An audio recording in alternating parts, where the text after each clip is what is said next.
6 கோடி ரூபாய் சொத்து இருக்கக்கூடிய ஒரு நபர் மாசம் வந்து ஒரு 2 லட்சம் ரூபாய் கிட்ட பாசிவ் இன்கம் ஜென்ரேட் பண்ற ஒருத்தர் கார் வச்சில்ல அப்படின்னு கேள்விப்பட்டோம். அது உண்மையா? அது உண்மைதான்.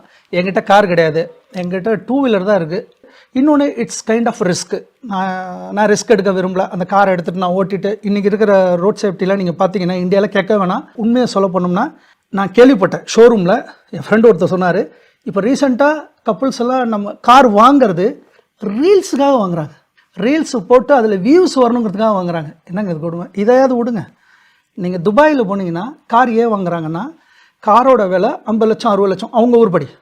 கார் நேம் பிளேட் இருக்குல்ல, 56 கோடி கார் நேம் பிளேட்டு 1 டிஜிட்டில் வரும். கார் நம்பரில் 1 டிஜிட் இருந்துச்சுன்னா துபாயில் யூ ஆர் த விஐபி. 56 கோடியை 2 போல்ட்டு 2 ஸ்க்ரூவில் நிற்கும். ஸோ யூசேஜுங்கிறது இல்லாமல் நான் பணக்காரன், நான் ரிச்சு, நான் ரொம்ப பெரிய ஆளுங்கிற காட்டுற மாதிரி இருக்குது. அதெல்லாம் எனக்கு தேவையில்லைன்னு நான் நினைக்கிறேன்.